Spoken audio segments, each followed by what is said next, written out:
What if the very tools designed to connect us are actually pulling us further apart? We're living in a world buzzing with billions of digital conversations, yet a quiet crisis is unfolding, leaving countless people feeling profoundly alone. We often imagine connection as just a click away, a notification, a like, a shared meme, but scratch beneath the surface of our hyper-connected lives and you'll find a surprising truth. We are, in many ways, lonelier than ever before. This isn't just about being physically alone. It's about a deep, persistent ache of social isolation, a gnawing feeling that you lack meaningful relationships, and a real sense of belonging. It's a silent epidemic touching every age, every background, from bustling city streets to quiet suburban homes. Today, we're going to pull back the curtain on this profound paradox and explore why, in an age of constant digital contact, we often feel so utterly disconnected. We'll uncover the complex web of societal shifts, technological advancements, and even our own behaviors that are fueling this growing sense of disconnection. Think about it. Just a few decades ago, life looked very different. Families often lived closer, neighborhoods had a more cohesive feel, and social interactions were primarily face-to-face. You knew your neighbors, your kids played with their kids, and local community groups, be it a book club, a bowling league, or a place of worship, were central to people's lives. These weren't just optional activities. They were the very threads that wove our social fabric together. But those threads have been slowly, almost imperceptibly, unraveling. We've seen a decline in traditional institutions that once served as crucial hubs for social connection. Family structures have changed, sometimes spreading members across continents. Religious organizations, once cornerstones of community life, have seen diminishing attendance. Even local clubs and civic groups, which historically offered natural opportunities for interaction and belonging, struggle to attract new members. This erosion means fewer organic spaces where people can simply bump into each other, strike up a conversation, and build genuine friendships.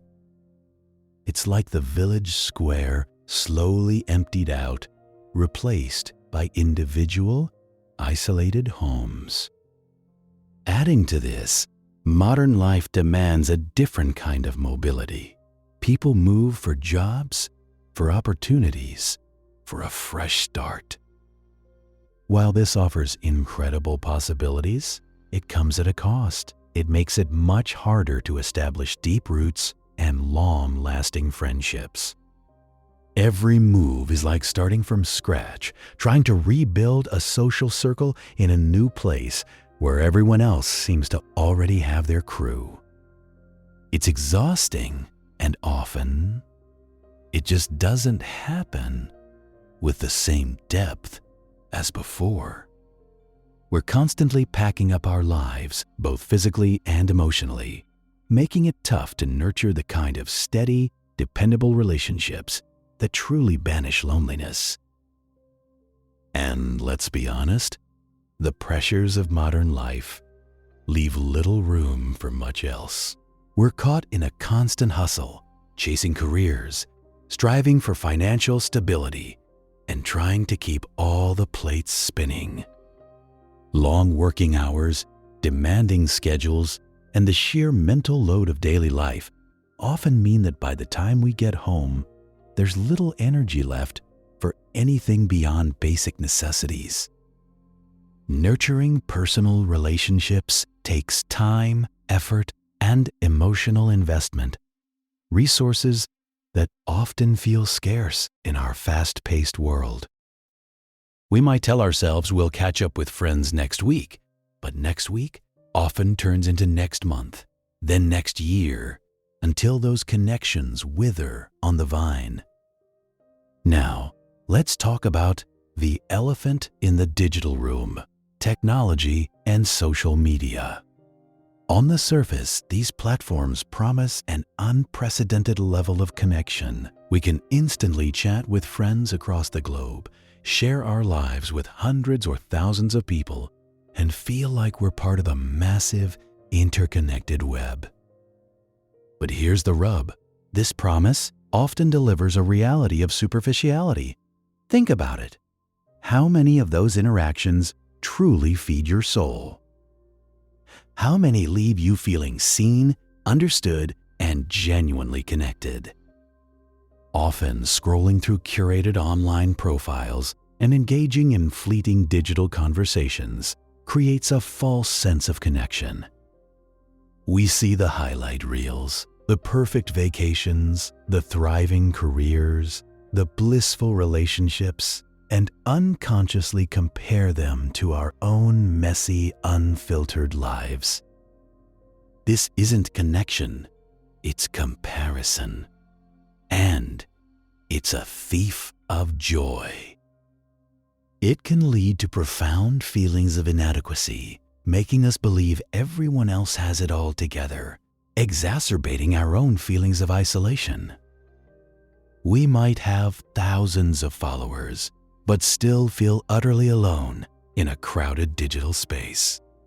What's more, the ease of curating online personas actively hinders genuine vulnerability. It's far easier to post a perfectly filtered selfie or a carefully worded update than it is to sit down with a friend and share your deepest fears or struggles. The internet rewards polish, not raw honesty.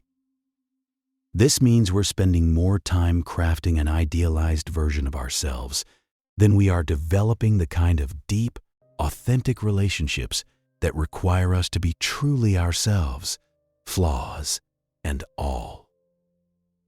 We're building digital facades, but those don't make for real friendships. Research from institutions like the Pew Research Center consistently shows that while people use social media for connection, it doesn't always translate into a reduction in feelings of loneliness. And for some, it can even contribute to them. The more time spent passively consuming content, the higher the chances of increased social comparison and envy, which are direct pathways to feeling more isolated. Beyond societal shifts in technology, our own individual behaviors and mindsets play a significant role in this epidemic.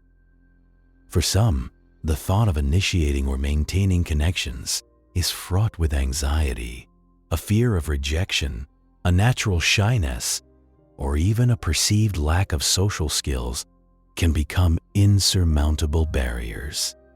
It's a vicious cycle. You feel lonely, but the idea of reaching out feels terrifying, so you retreat further, which only amplifies the loneliness. It's like being trapped in a room with a locked door, and the key is just out of reach. Then there's the pervasive culture of individualism that's taken root in many societies.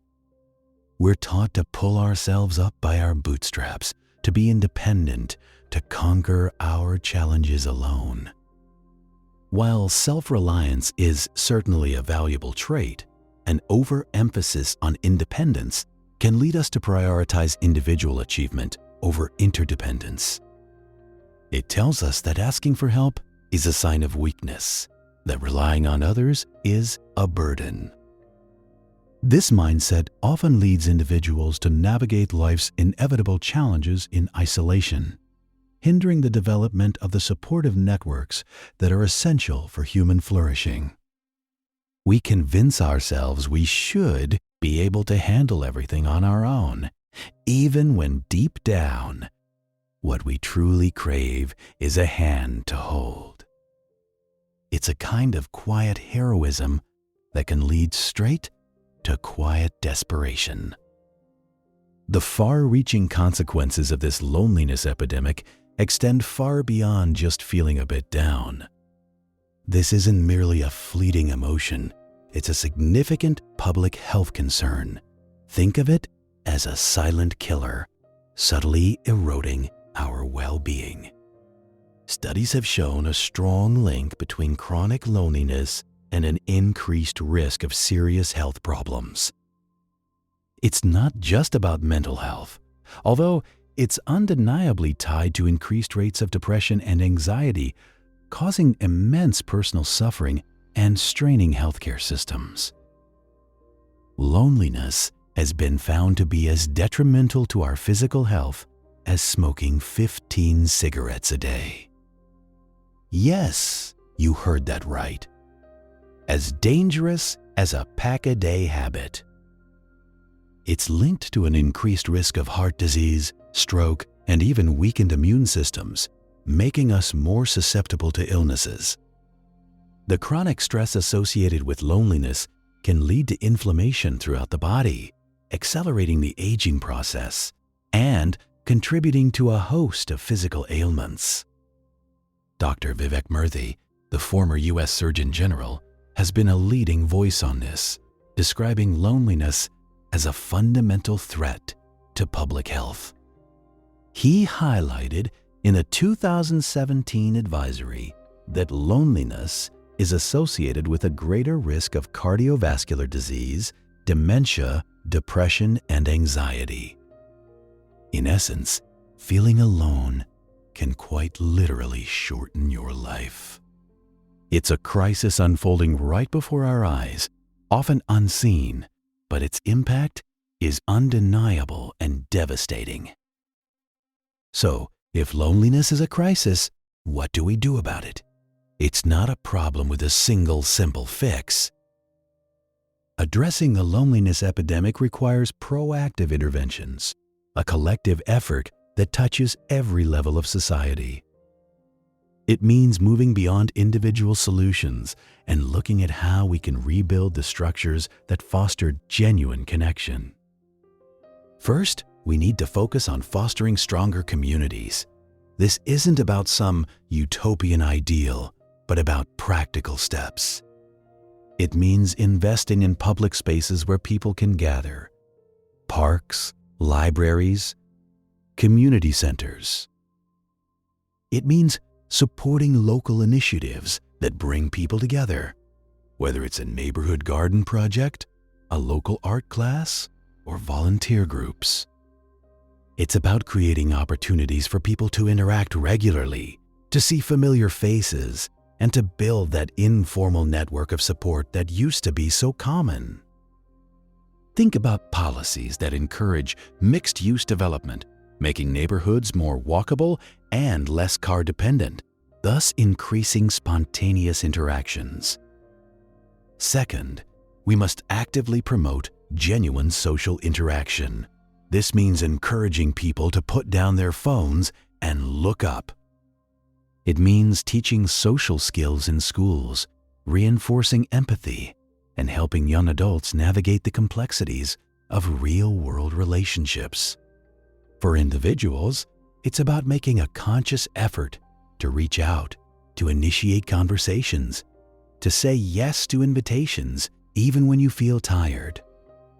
It might feel awkward at first, like exercising a muscle you haven't used in a while, but it gets easier with practice.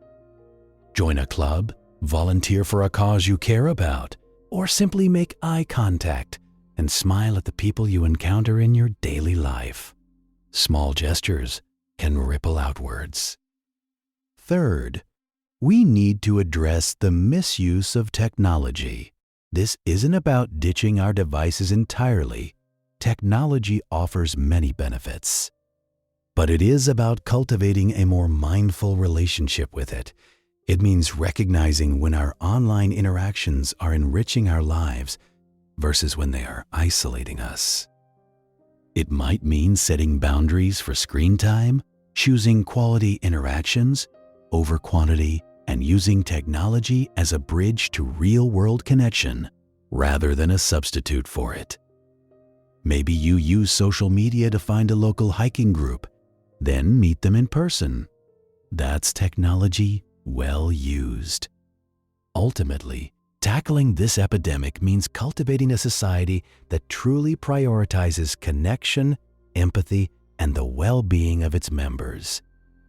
It's about shifting our cultural narrative away from hyper-individualism and towards a recognition of our fundamental human need for each other. It means valuing time for relationships as much as we value career advancement or material wealth. It requires governments, businesses, educators, and individuals to all play a part, to consciously work towards building a more connected, compassionate world. When we start to see connection not as a luxury, but as a fundamental human right and a public good, that's when real change can begin. We are, after all, hardwired for connection.